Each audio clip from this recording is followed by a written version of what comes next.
He sat at the mess hall counter, coffee cooling beside a folded map no one asked about.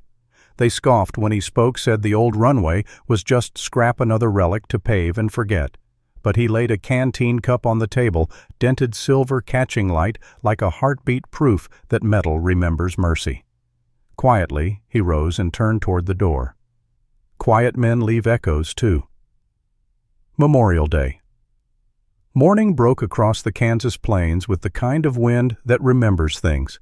It combed through the tall grass and sighed over a cracked runway once silver with fuel and sweat, now a strip of weeds and silence. The sky was pale as tin. A single flag hung from the chain-link fence, its cloth tapping softly against the pole like a heartbeat that refused to stop.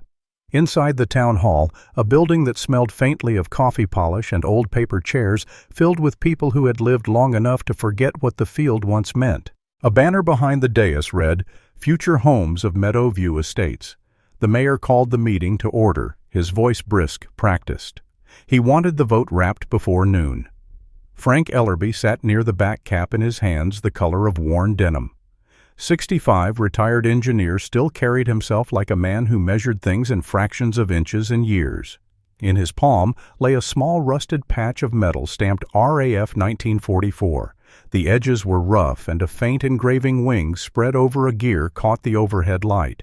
He kept turning it between his fingers, as if heat might wake the story inside. The mayor spoke of progress, of tax revenue, of how no one used the old airfield anyway. "It's been sitting there since before half of us were born," he said. "Time to put it to better use." A few nodded.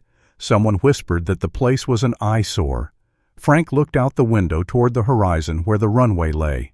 He could still trace it in his mind, where the tarmac once shimmered, where he and a dozen young engineers patched holes from the bombing drills before the war ended. He could still smell the tar, the hot iron, the black dust that clung to their boots. He rose when they called for public comment. His chair scraped the floor, an ordinary sound, but it froze the room. "I built that ground once," he said quietly. His voice wasn't strong, but it carried. "We poured it with scrap we took from wrecked planes. Every inch of it meant a life saved somewhere else." The mayor frowned. "Mr. Ellerby, we understand your sentiment, but it's not sentiment." Frank interrupted. "It's history under your shoes. You pave that. You bury every name that worked there." The silence stretched. Only the ceiling fan moved, slicing the air into slow turns. A young contractor leaned against the wall, arms crossed. "With respect, sir, it's just concrete. Half of it's broken already." Frank opened his hand. The patch gleamed dull red. "Then maybe you've never looked close enough to see what holds it together." No one answered. A woman coughed softly. The mayor shuffled his notes and announced the vote would proceed next week after further consideration. Frank nodded, once pocketed the patch, and left. Outside, the sun had climbed high, throwing a white glare across the field. The wind smelled of cut grass and distant diesel. He stood at the fence, tracing the cracks that once were taxi lines.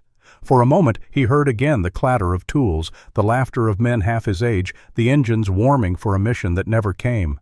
The town's water tower cast a long shadow across the far end of the runway. In its shade, wildflowers had forced their way through the pavement, yellow, stubborn, alive.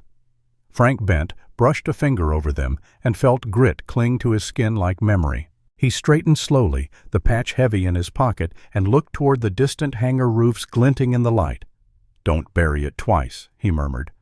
The wind answered by lifting dust down the empty strip as if the field itself had heard and agreed to wait. The hangar's sliding door groaned open like a vault that hadn't been touched in years.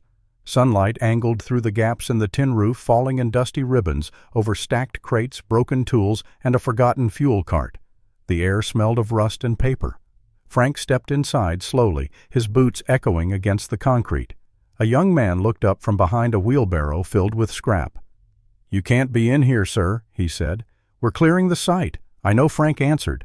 "That's why I came." The kid wiped his hands on his jeans. "Pete Morales," he offered. "Contractor out of Wichita. The city hired us to pull the junk before demolition." "Junk," Frank repeated. He took a small patch from his pocket, the same rusted square of metal stamped RAF 1944, and set it on a workbench buried under dust. That junk once kept men alive. Pete leaned closer. Just a plate. Look again." Frank pointed to the engraving, faint but still visible wings, a gear, a number punched by hand. "This came off a field in France. We used it to patch a runway after a bombing. Scrap like this was all we had." Pete frowned. "So you're saying this was from the war?" "I'm saying it is the war. Or what's left of it." Outside, the wind rattled the loose siding. A faded USO banner still hung from a ceiling beam, its red letters cracked and curling. It swayed slowly, the last breath of another generation. Pete kicked at a pile of twisted rebar. "They told me to haul everything to the recycler. I didn't know it mattered." "It does." Frank brushed his hand over the dusted table. Beneath the grime lay a set of old blueprints, edges, brittle lines, still visible in blue ink. He smiled faintly. "These were the plans for the first repairs we made here in '46. Every measurement drawn by hand." Pete raised an eyebrow. "You drew these?" "Not all of them. We took turns. Back then we didn't have computers or survey drones, just chalk twine and stubbornness." The younger man studied the lines for a moment. "You know," he said carefully, "even if it meant something, then it doesn't change the vote. They're still going to pave it." Frank looked up. "Then let them pave around what matters." Pete laughed. "You mean leave this old strip in the middle of a housing project?" Frank's eyes didn't waver. "I mean rebuild it before it's gone. By hand if we have to." The echo of his words hung in the air. Pete opened his mouth, closed it, then shook his head. "You serious?" "Dead serious. You can't keep memory by writing speeches. You keep it by doing what it taught you to do." Outside, the afternoon light grew sharper. Dust motes turned gold in the beam pouring through a broken pane. The two men stood in it, the elder tracing faded lines with one steady finger, the younger watching the motion as though something invisible were being measured again. Pete finally exhaled. "You really think people would help?" "They helped once," Frank said. "Maybe they just need someone to remind them how." The sound of a distant car drifted across the open field. Somewhere a flag clinked against its pole. Frank rolled up the brittle plans with slow care, tying them with a strip of torn canvas. "We'll start small," he said.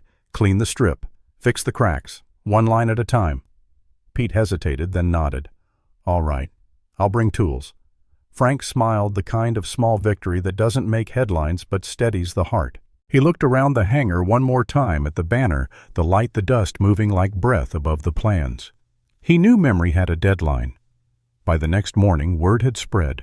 Someone at the diner mentioned Frank's idea over coffee. Someone else called the Legion Hall. When the sun came up, a half-dozen trucks rolled to the edge of the old airfield. Men and women climbed out carrying thermoses, shovels, toolboxes, and stories. Frank was already there, standing by the gate with a rolled set of blueprints under one arm and the patch still in his pocket. The air was cool, clean, touched with dew. He smiled when he saw the headlights cresting the hill.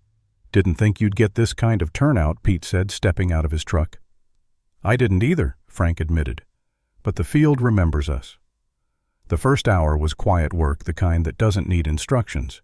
Veterans bent to pull weeds from the concrete seams, scraping until the old lines of the runway showed through. Kids ran ahead with buckets, laughing as they filled cracks with gravel. Someone set up a portable forge near the hangar, feeding it broken scraps of metal from the piles Pete had saved. Sparks rose in the wind like fireflies. The sound of an old pickup radio carried across the open space, its antenna crooked but faithful. A hymn came through the static, low, steady, like the rhythm of breathing. People started humming along without noticing. The field filled with movement, with small sounds of purpose brushes, scraping hammers, tapping laughter, blending with the music. Lydia arrived mid-morning, camera in hand. She moved quietly, filming her grandfather's hands as he guided a welding torch over the melted pieces. His grip was steady, the flame steady, too blue and patient. "What are you making, Grandpa?" she asked. "Something that'll last longer than we will," Frank said.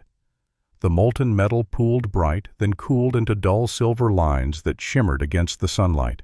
Pete hauled over another piece of scrap, wiping sweat from his face. "Never thought I'd be doing this on a Saturday," he said. Frank chuckled. "Neither did I. But good work never asks for permission." They paused together, watching the heat distort the air above the forge.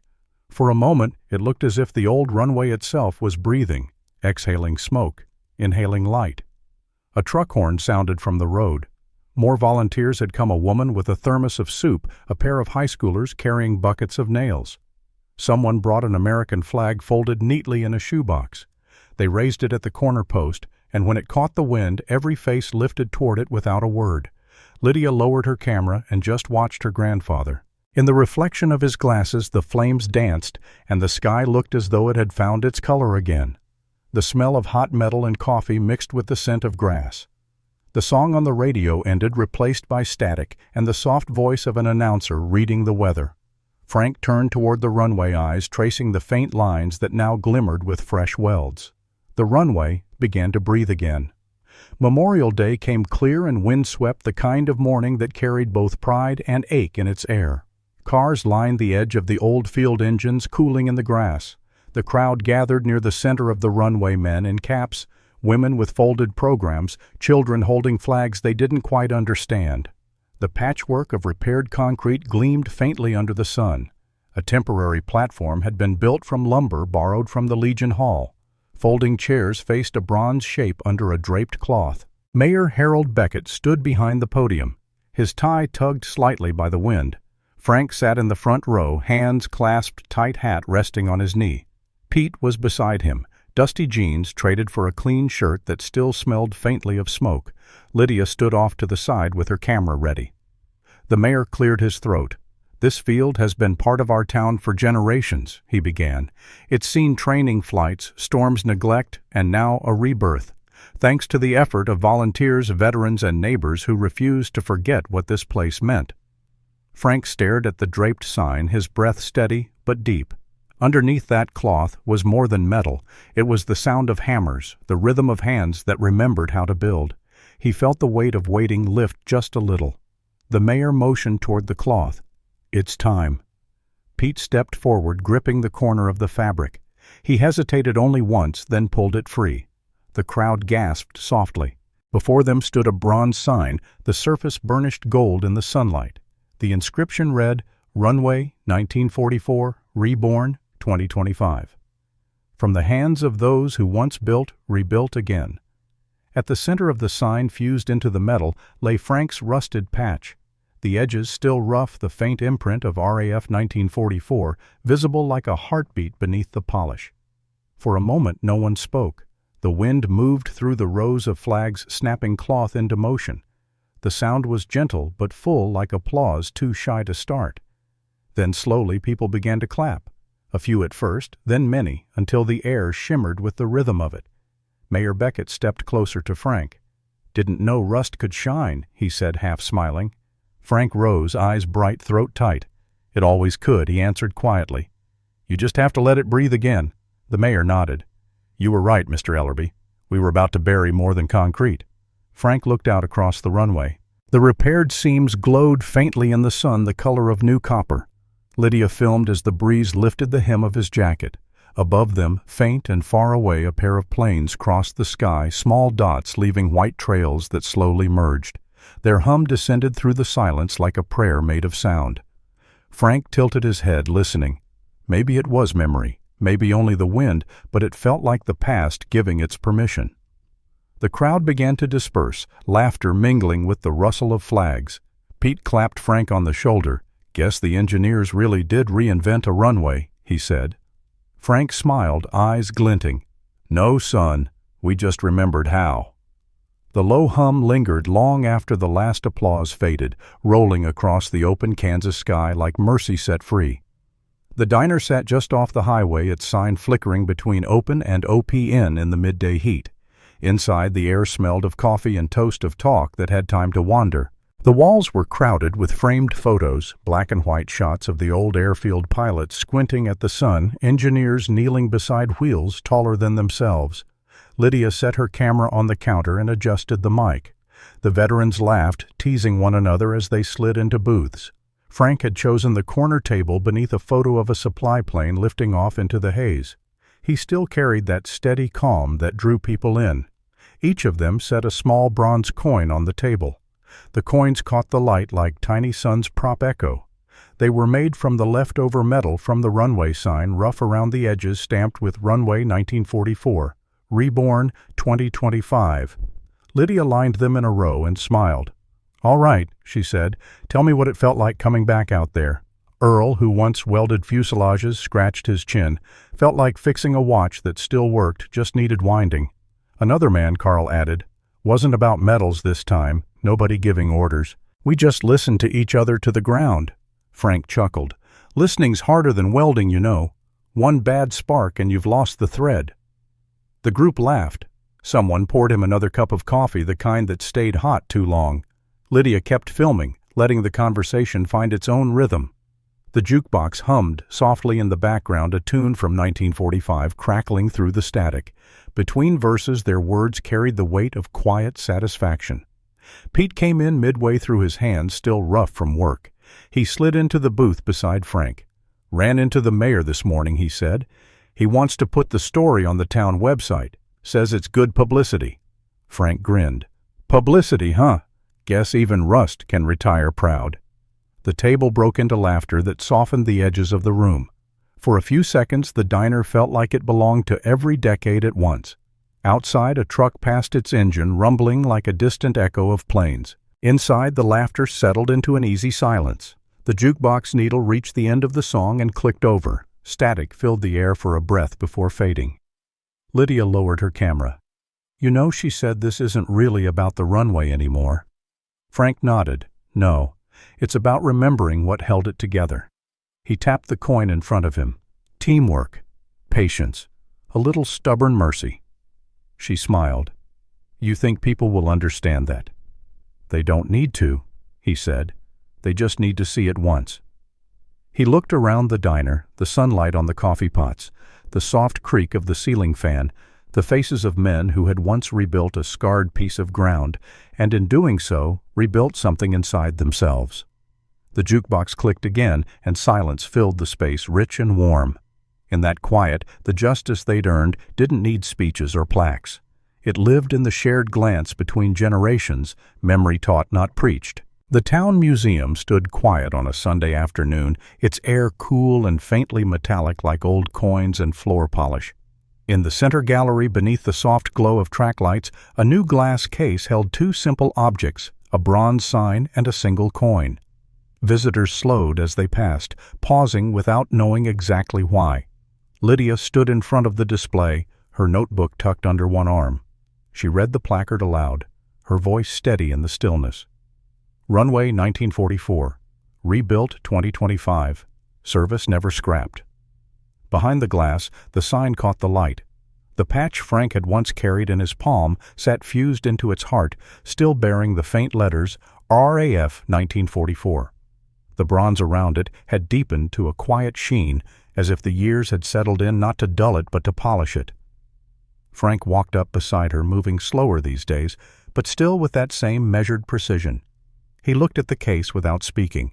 His reflection stood beside his younger self in a framed photo on the wall, a black and white image of the Fields' original crew. For a moment, the two figures seemed to share one outline, the man who built and the man who remembered. "You did good," Grandpa Lydia said softly.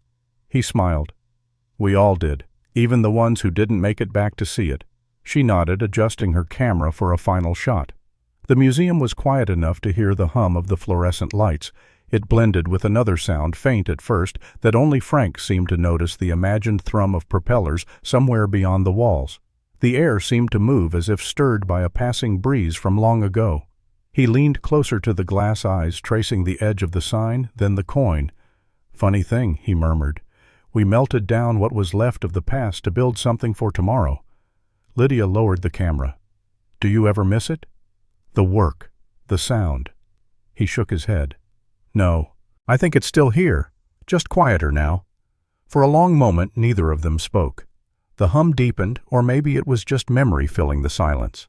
Frank's gaze drifted to the old photo again, the young engineer in grease-stained coveralls standing on the same ground that now lived behind glass. He whispered almost to himself, "Even scrap remembers service." Lydia caught the line, smiling as she wrote it down. "That's your ending," she said. He chuckled. "Maybe it's everyone's." Outside the museum window, dusk gathered over the prairie.